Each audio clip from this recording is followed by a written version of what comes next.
on Dr. Phil. She ran away from Suburbs to Slums. Loni, come out here. It's your dad. I need to talk to you. You can't make me leave. I'm done. Their daughter needs help. She was arrested for heroin. Did you bail her out?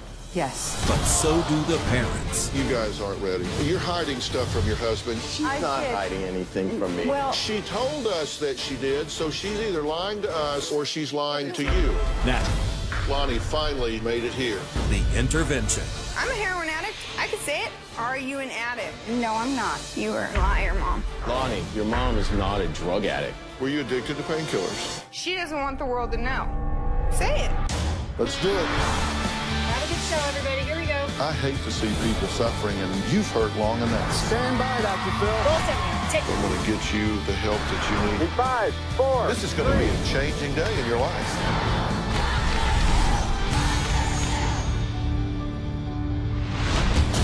All right, I'm pulling into the street where she's staying. I turn the light off. It's actually not even on the GPS. Hey, Loni. There's my daughter. Dr. Phil, open any door in the world for you. I'm not going anywhere today. I'm telling you that right now. Well, that was Brandon once again trying to save another addict's life. Can you believe that 10 years ago, right here on this stage, we made television history with the first ever on-air drug intervention on Brandon? Did you lie to me to get me here? Answer my question. You are the biggest liar in the group. You lie to your father, you lie to your mother. That's the pot calling the kettle black, my friend. Brandon, I know you want Don't help. talk to her. Am I done? Can I go now? He walked down this runway with a big choice to make. Now he's going to walk back up it today. Let's welcome Brandon.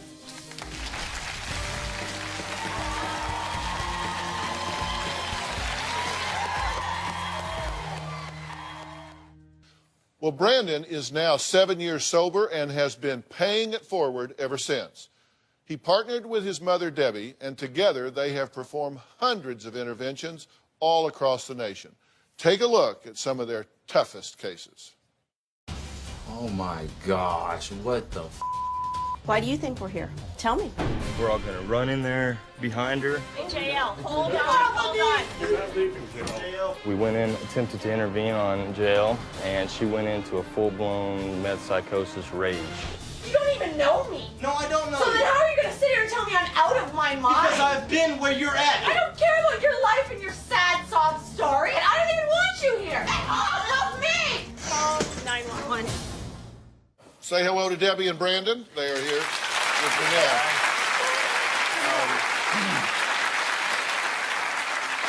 So, how you doing? Catch us up. Oh, I'm doing fantastic. I never, ever imagined life could be so good. And actually, when I say that you guys are paying it forward, you guys have been doing interventions. You've been helping us with interventions.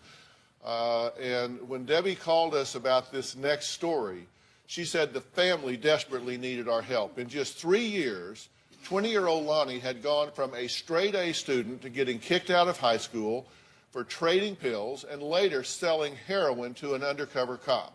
This family was on the brink of giving up hope. Take a look. My daughter, Loni, she's 20 years old. She's addicted to heroin. Left the house a few weeks ago. We haven't seen her since. Loni was a great kid. She always loved to be around family. When she was in 8th grade, her grandfather died. They were very, very close. That was the major turning point. She was more withdrawn and began experimenting with drugs. When she was a sophomore, she was expelled for having narcotics on her. She had Norcos, which she took from Grandma. In 12th grade, she was high all the time. I would talk to her. She was a good liar. I'm not high. I'm not doing anything. I found out later that she was taking ecstasy. I suspected Loni doing drugs about 2.5 years ago. She met this boy. The second I saw this guy, I knew it was bad news. When she was 18, she moved out. Last year, she was arrested 2 times for possession. One of those, she sold to an undercover cop. Then she moved back home. It continued to get worse. We would find cut-up straws, squares of foil that were very dirty and ashy, and a lot of dark fingerprints on the wall. We've found it in her clothes, under her bed. I'm talking hundreds of pieces of foil.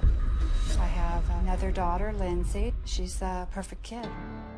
My sister is toxic. The amount of stress and the feeling of anxiety all the time. I'm mortified to be your sister. I've thought about coming home one day and she died. It's like a really scary feeling, but I don't care. I've always felt in the bottom of my heart, there's no hope for this girl. About 3 weeks ago, Paul had hundreds of dollars missing out of his bank account. We confronted her, and of course, it's always deny, deny. She went to live with Grandma.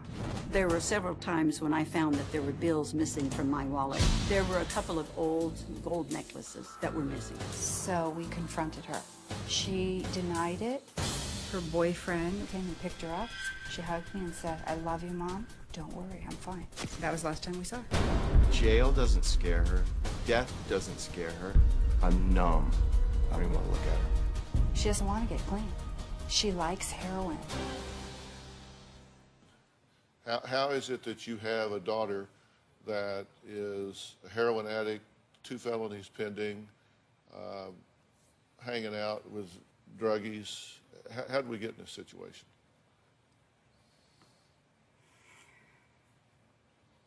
I just think it started from school, hanging in the environment that she was hanging out with. She wanted to be on the outside and just be around terrible environment. Kids that had no direction, no goals. But why? I don't know. She has very low self-esteem. Why?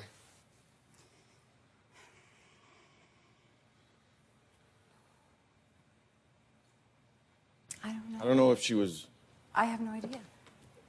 We've always told her how beautiful Okay, she was. let me stop y'all here for a minute. This is important to me. Have you No, I not given know. any thought to this? Oh, of course. Because I'm asking, you're going like, well, that never occurred to me that somebody's going to ask me how we got to this point. I need you to come full present here right now. I don't mess around. If she wants to be a drug addict, I am her worst damn nightmare. Because let me tell you, I will haunt her ass till the end of the world. Okay? You have no idea. And I ask you a question, and you're just kind of staring off like you're in shock. I listen to what you say, and you say, I'm done. I'm through with her. And if that's true... It's not true. I mean, I'll do anything for then my why daughter. did you say that? If you're not in this deal, then you need to excuse yourself, because I'm getting ready to deal with your daughter, and I can't have anybody dragging their feet or anybody that's not committed to it. I have a philosophy, and you need to adopt it and embrace it. And it is this. You never, ever surrender to the disease. There were 6 times that I personally could have given up on him, 100 times that Doug and Debbie could have given up on Brandon, but they didn't.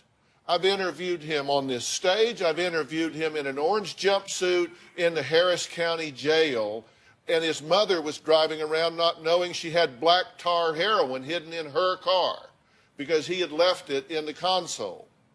Okay? You didn't invent this problem, but you have it. So there has to be a sense of urgency here. I may never see her other than today. And you've got these two here. He's lived it. He's been there. She's a psychiatric nurse, a drug specialist. You have the A-team here. So let me ask you again, why is she this way? In February of this year, she was arrested for possession of heroin. Did you bail her out? They told me they were set up by someone. And you believed that? Tomorrow on Dr. Phil. She wants her daughter back, You have had her for the past 2 years. but her mom's not letting go. She's not a fit mother in my view. I'm not sure you're qualified to make that determination. America's most watched talk show. You are responsible for that. Damn it. Stop it. This is the circus I don't I want. don't care how you Dr. feel. Phil, I don't want her to keep interrupting me. She's not my daughter. I can't tell her what to do. That's tomorrow.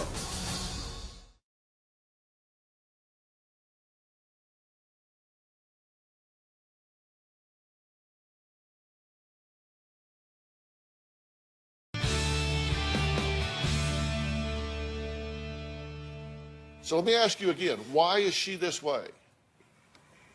I think this has been a lifelong coming issue. As a child, she was unhappy, never felt good about herself. What'd you do about that? Oh, I took her to psychiatrists, What did therapists. they do about it? I had her evaluated. They were never able to peel back anything significant to get her to change or realize that she's a beautiful person. A lot of her problems are, you know, it's hereditary. I mean, I grew up where my brother committed suicide when he was 18 years old. Yeah, I'm very sorry for your loss about that. Thank you. Thank you. Our family has multi-generational mental problems. I really feel that Paul has never dealt with the death of his brother. My brother had a mental imbalance. In 1983, my brother committed suicide. He did it in his car. Asphyxiation. I mean, bloodline is bloodline. I think that he blames himself for passing that on to his daughter. Loni and I had many private conversations that I never shared with Paul because I was fearful that he would kick her out. He can't handle it. I really feel that Paul is a different man than I married. He's checked out. He's done. I'm more on my dad's side where we're done and we don't want to do this anymore. I'm not here for Loni. I'm here to support my mom and my dad, not for her. Do you have any idea why she expresses so much hate towards y'all? No, I don't. I don't know. Where she is now is not consistent with what her upbringing was. Absolutely. Because y'all got along. Absolutely. There was happiness in the home. It was a Absolutely. You got along beautiful as a sister. family. Absolutely. You We got always along. did things together. And then it turned. Right. I mean, we tried everything we can. We're still trying. There was a lot of enabling because we have no idea what we're doing, and I think that's why she's in this situation. We have no idea what we're doing, so every answer could be the right answer. So we tried everything. You said in 2009 she admits using ecstasy, but yet you had no clue that she was into drugs, even though she had been expelled before for swapping pills around. I knew she was doing the pills, but at that point, she was wanting to be Joe Cool. And I think she wanted to show people the pills, and it was more about just being cool than taking them at that time. At that time. Because she had... Perhaps you underestimated the danger there. Well, but I think because we had pills at home, and they were never touched at that time. When she was 16, she was dating a 23-year-old. You threatened to call the cops, but you never did. Well, she denied it for so long that she never admitted that they were going together. It was just always a group of friends at the beginning. Out. You know. In February of this year, she was arrested for possession of heroin. Right. She said it was not hers. Did you bail her out? Yes. Did you bail her friend out? Yes. Your theory was, I need her out on the street so she has access to more drugs? They told me there was a jacket that was left in the car, and it was in the pocket of a jacket. And they were set up. And they were set up by someone. Yeah. And you believed that? Yeah. Let me add that, you know, while I was on probation, I failed 10 drug tests in a row, and I still tried to convince the judge that the lab results were, you know, messed up somehow. That's how bad we'll lie to try and worm let our me way tell out you, of it. I had her pinned against the wall when he was in Harris County Jail and says, if you bail him out, I will never speak to you people again, ever. Make a choice. I'm in or I'm out. You bail him out, I'm out. You remember that conversation? Because it's hard for a mother to let her son sit down. He's in there for like 6 months. Yes. I knew at that very moment he lives or he dies. And I had to make a choice. And the choice was, this is a very tough disease, and I had to get tough. And I accessed an anger that I didn't know I had, not at him, but at the drugs. Right. And that's when I said, we're done. We're not moving back. We did not bail him out. And he spent 6 months, 180 days in the Harris County Jail. You admit you're still paying for the bail bonds. You searched her room, you found a black wax pot in there, drug paraphernalia. You hid that from your husband. You didn't tell him. At certain times. I think we're getting way ahead of ourselves here. I don't think this is the day that we should talk to your daughter. Because you guys aren't ready. You're hiding stuff from your husband. You damn well know it. She's not hiding anything from me. Well, you're defending her, saying, no, she's not hiding anything from me. Yes, she is.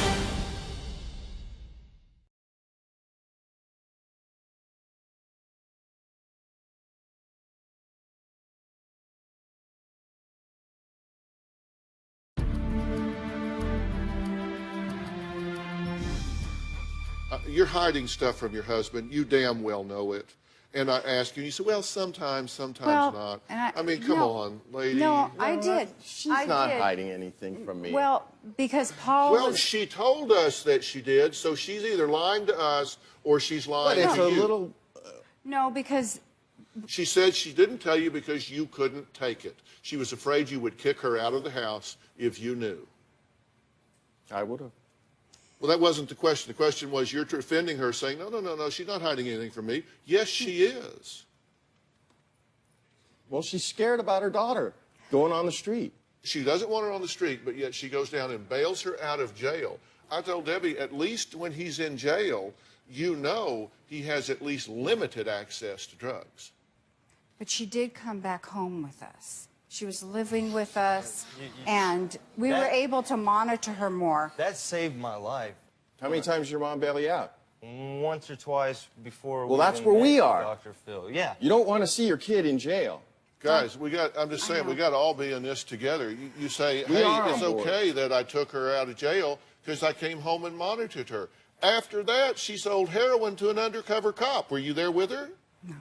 So obviously you can't monitor. Look, here's the reason I'm saying this. If you're going to believe her because you desperately want to, then you're going to undermine anything and everything that I might do, that a treatment center might do. This girl doesn't need to go to rehab. She needs to be in a dual diagnostic center, a dual treatment center, where they deal with the psychological issues that drive this. And that, that is a serious swing at the ball here. And let me tell you, if y'all sabotage it, not intentionally, but you're making some really bad decisions, and when I'm pointing them out to you, you're saying, well, no, sort of, kind of, well, maybe. Oh, she didn't lie to me. Yes, I did. Well, sometimes I did. Sometimes I... It's like, seriously? Yeah, no, I didn't know what to do. I had no one to talk to. But you do now. You're here now. So that's I'm just saying at that time. I'm trying to really cut We're through at the our chase last here. resort, Doctor. It's been years. I understand, of this. but you have to stop leaning on your own understanding and listen to professionals here. Do you see my point? Yeah, I understand. I got you. You guys are. She's saying I hid something from her. No, she didn't. Yes, I did. No, she didn't. You don't know because she hid it from you. How can you know? Yeah. Right. You are enabling your daughter by hiding her pathology from your husband. How old are you? 18. 18. You have a child on the end of the row saying, there's been a lot of enabling going on here. Hell, she gets it. She's just 18. I know. Right? This girl I know. can be dead tomorrow. I know. And she hates you people. I know. That's what she says. I know. She doesn't really, but that's what she says. Because she's trying to drive you away because she wants to remove every obstacle she can that's between her and drugs. I mean, we saw her standing there in a sweatshirt and jeans, filthy. Look at her. That's not the beautiful girl that y'all raised. I'm concerned that you're not ready. And we're going to blow an opportunity if we go in it half prepared. Because let me tell you what I am going to say to her at some point. You either do what I'm telling you need to do, or my advice to your parents is to stalk you until you can get busted and violated on a third felony and put in prison for years. Because I would rather have your daughter in jail than have her dead in a gutter week after next. She's not going to like me, and I don't care. I'm not here to make a friend. I'm here to save a life. We're playing hardball here because she's a hard case. She's a heroin addict. So you're in or you're out. Hardball. Hardball. I know. My agenda is we get her off the street, we get her help, or we get her locked up where she can't kill herself. That's what we want. Fine. Loni's addiction is not only destroying her, it's tearing apart her parents' marriage, as you can see. It's disrupting the family life. Loni was missing for 3 weeks, and just days ago, her mother, Lynn, and Marilee went in search of her. What they found is why I am so concerned. This is where Loni is, right here. There's 3 or 4 or 5 other houses that these druggies bounce to. Go get her! I just want to talk to her for 2 minutes. The cops are coming.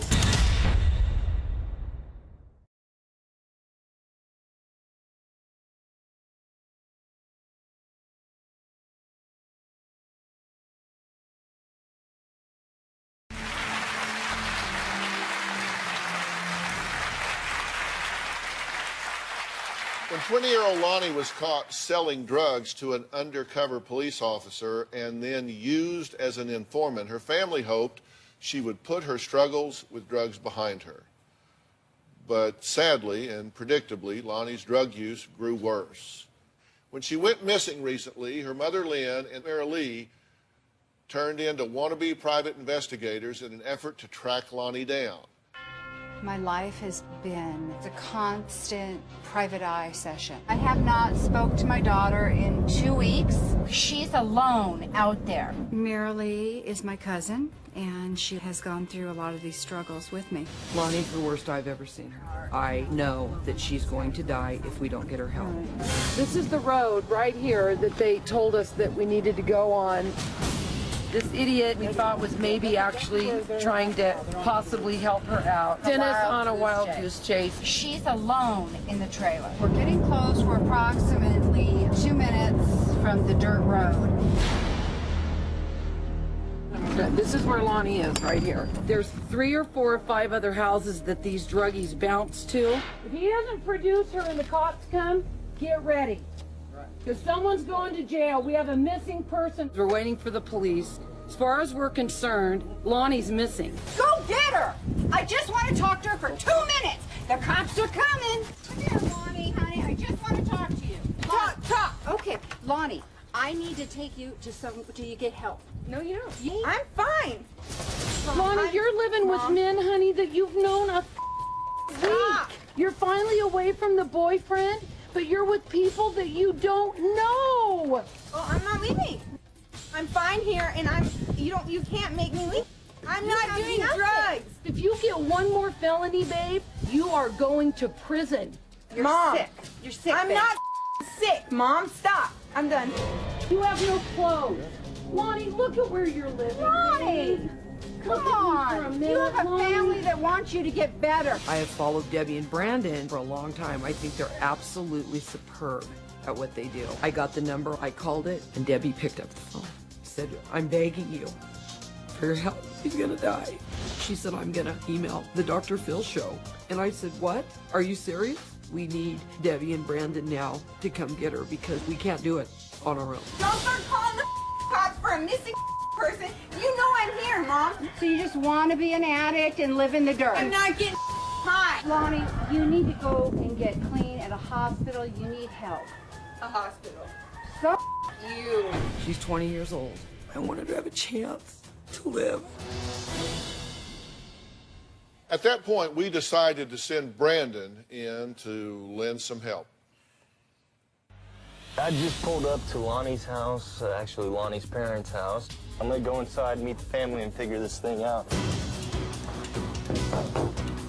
Hi, how are you doing? You must be Lynn? I'm Lynn. Come in. Oh, you're Come so in, welcome, so welcome. Let me introduce you. Hi, how are you doing? Why don't you guys, go ahead and give me a little info about this place that she's been staying at. This area has no street signs, no paved roads. It's dirt and trailers. It's a desolate, dark road. She's known these men Wait, for let 8 me days. stop you here. 8 days. Strangers. We have no idea. They're 40 and 50. Oh my and God, they're like having kids. She's 20. Yes. But you did get to see her and talk to her for a little Here's bit. the fact. It's a good thing that you guys did reach out. Let's go check this place out. Yeah, we need to go about a half mile down the road. Okay. All right, I'm pulling into the street where she's staying at. Turn the light off real quick so they don't spot us. So we're right up here on the left, that wood color fence. That's it. Oh, there's a camera on the side of the house right there, like a security camera. Hopefully it's not as bad as we think and we can get her out and get her help. Well, after Brandon spent the night surveilling the area, the family convened the next morning to devise a plan with Brandon and his mother, Debbie. And I'm Debbie. Hi, Debbie. I'm Lynn. And this is Marilee. Why are we here? She's probably gonna die if we don't get to her ASAP. We've got to go in and extract her out of that compound to give her a chance. She can only get out of the trailer right here or right here. We should probably go to this direction first. Okay, so we've got a plan together. Everybody knows what we're gonna do. If any one of you feel in danger, calmly call 911. We are going to get her to LA to talk to Dr. Phil. Well, the next day, they did it. They headed to the trailer park at the end of a dusty road. All right, right now, we're on our way out to the compound, ready to do this extraction. I'm with Paul and Sam, and we're gonna go get his daughter out of this compound. I'm beyond nervousness right now. I'm just ready to do this plan. This is the entrance to the compound where all the trailers are. They've got, blinds up and stuff over their windows.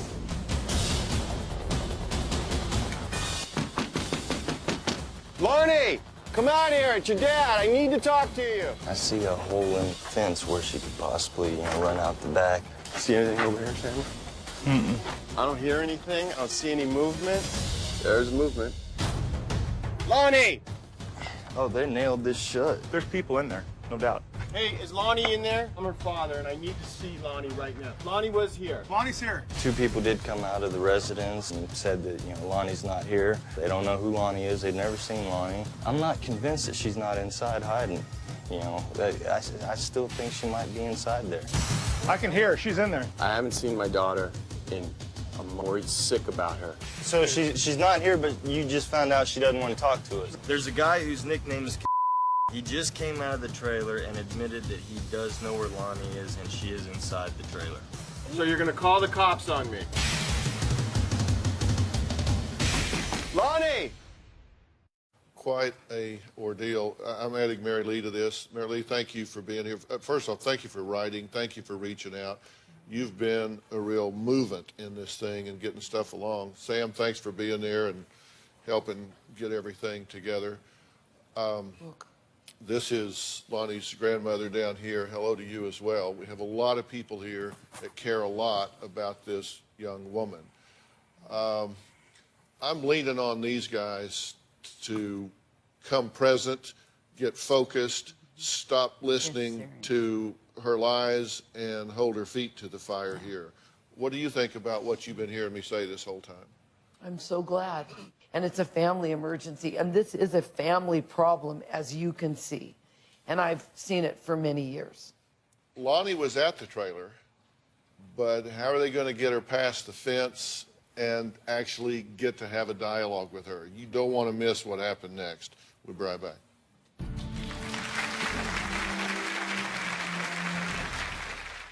Tomorrow on Dr. Phil. She wants her daughter back. You have had her for the past 2 years! But her mom's not letting go. She's not a fit mother, in my view. I'm not sure you're qualified to make that determination. America's most watched talk show. You are responsible for that demon! Stop it. This is the circus I don't want. I don't care how you Dr. feel. Phil, I don't want her to keep interrupting me. She's not my daughter. I can't tell her what to do. That's tomorrow.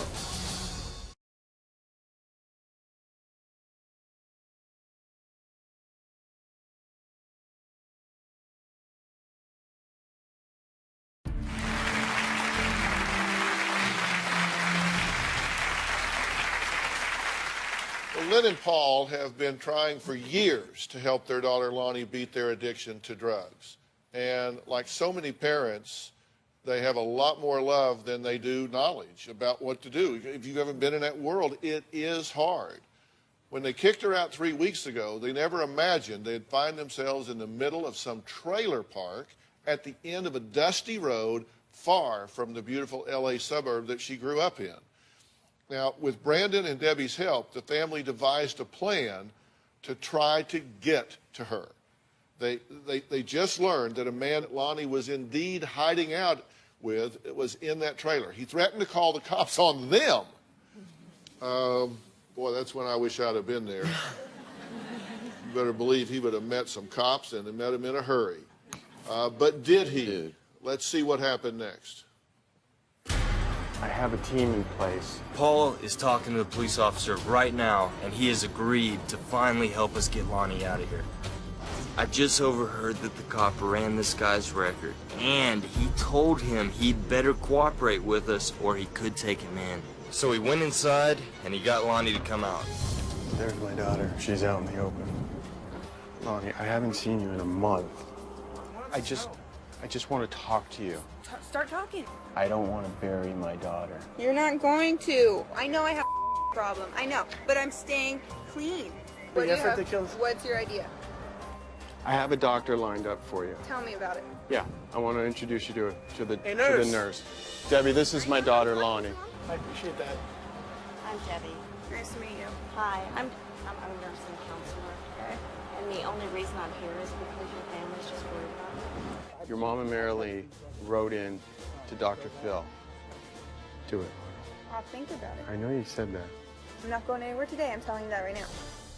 I think we are making a little progress. She said she wants to think about it. I don't want you bringing this drama here, Mom. I'm not getting high. I'm just trying to stay away from you for a little bit. The only person that they're going to listen to that can actually hold a mirror up in front of them and say, this is what you've done wrong to your daughter, that guy's Dr. Phil. Loni is still resisting. Marilee is talking to her right now. Just give me 2 days with you. And I give you my word, God is my witness, I'll never come chasing after you again. I just want you to go talk to Dr. Phil. Please? Whatever.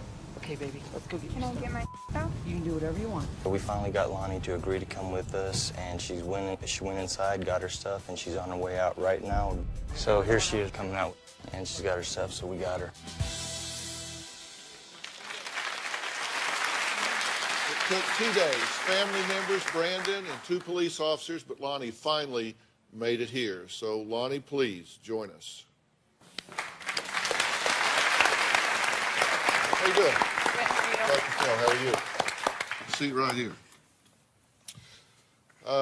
You know why these people are clapping when you walk out? No. I think they recognize that it took some real courage on your part to do that. And I'm glad that you're here. How do you feel about being here? I'm all right. What's the good and bad about being here? I want finally to get my family help, not just me, but my whole family. We all have major problems. We just need to lay everything out on the table and talk about it and figure something out. It's like you're reading my mind. You know, one of the things that frustrates me, people have heard me say it before, is I have family members that bring kids. This even happened when I was in private practice. And people would bring their kids and drop them at the therapeutic altar and say, here, fix them and call me when you're done. And I'd say, whoa, wait a minute. Come in and set your ass down, because kids don't get into these issues in a vacuum. It doesn't happen in a vacuum. And you are exactly right. You are reading my mind. I agree with you 100%. You have serious problems. You are making some serious bad decisions, and this is a family problem. I have had some very hard conversations with your parents already, and they probably don't like me very much right now, because I kind of been chewing their ass about what they've done and haven't done.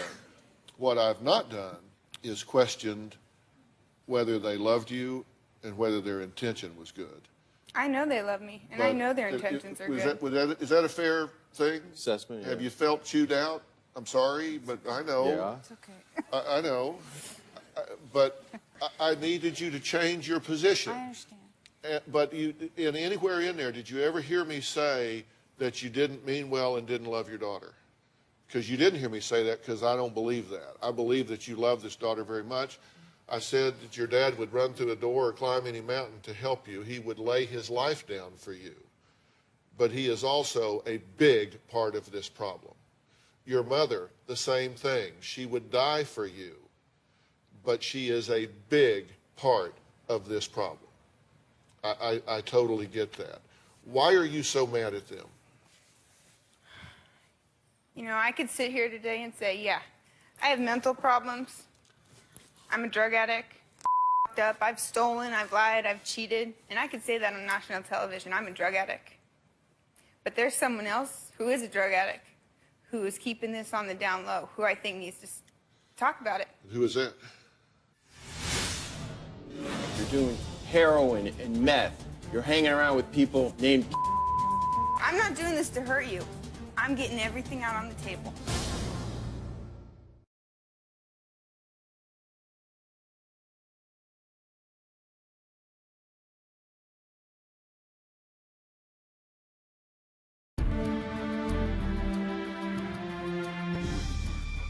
There's someone else who is a drug addict, who is keeping this on the down low, who I think needs to talk about it. Who is that?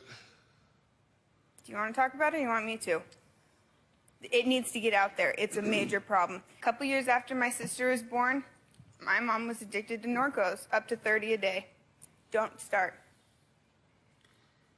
She got on Suboxone to get off of him.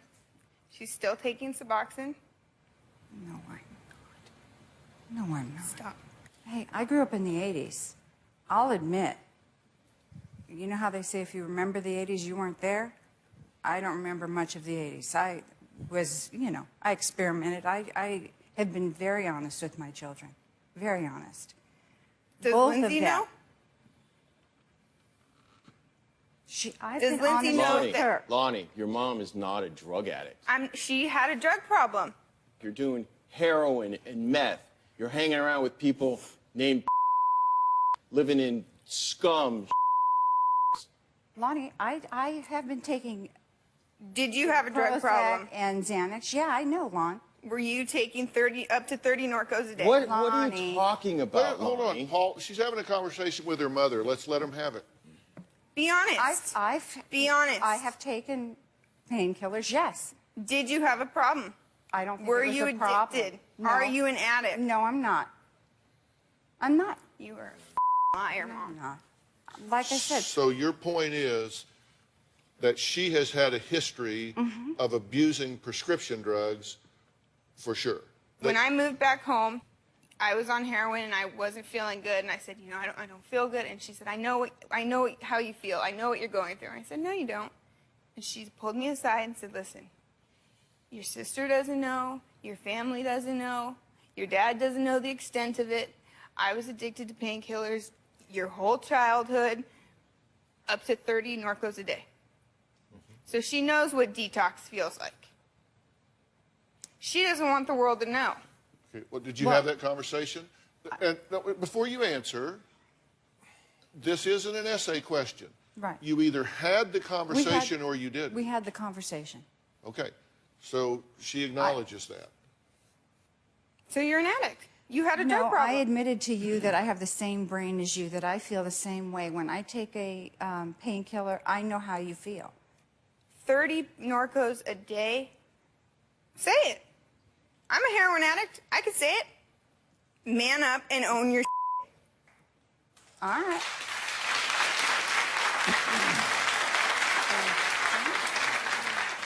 I'm not doing this to hurt you. I'm getting everything out on the table.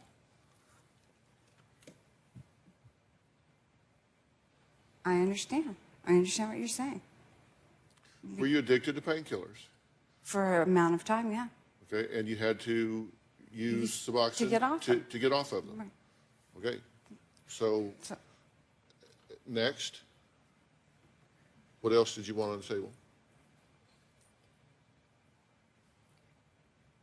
that was just a major thing for me because, you know, all the attention's on me for being the drug addict, but then you're in the closet, you had your addiction, but no one knew. You were normal. Now they do. Yeah. What else do you want to talk about?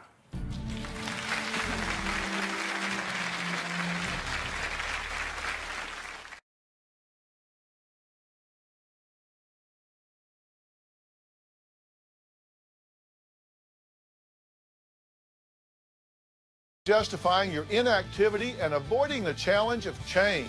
For help getting started, go to drphil.com for 11 seasons of advice, articles, and exclusive videos you won't find anywhere else. Plus, sign up for the Dr. Phil community to share your story and find support from others. All on drphil.com.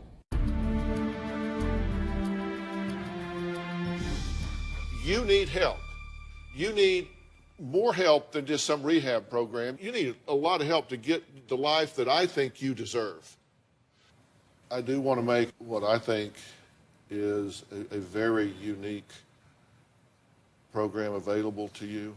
It's not just some rehab program. It's what we call a dual diagnosis program that can truly give you the chance to get traction and become all of who you are. Mandy Baker is here. I flew her in here from Texas today. She's Vice President, Executive Clinical Director of the Origins Recovery Center. And I want you to do that. And I want you to do it with an understanding and a commitment from me that while you're doing that, these people right here have got a hell of a lot of work that I am going to set up for them to do as well. As much or more work as you're doing, so you have a chance to come home and really have a relationship where there's honesty instead of hypocrisy, where people respect the boundaries in your life, but yet hold you accountable. You've got legal problems, we will help with those as well. I'm willing to make every resource at my fingertips available to you, and they are appreciable. What I need you to do is tell me in all sincerity that you will immerse yourself in this program. Will you do that? Yes, I will. We have a deal? You will do that? Okay. All right. You can do this. I want to thank this family for being here today. You know, it's not easy sometimes to come air things out on national television, but it is a teaching tool for everybody involved. A special thanks to Debbie and Brandon from VIP Recovery. Link on our website to find these good folks. Also, special thanks to Mandy Baker from Origins. Mandy, thank you so much for being here. Brandon? Hey. Thanks, buddy. You're welcome. Thank you. All right, guys. Thanks so much. Sam, appreciate it, man.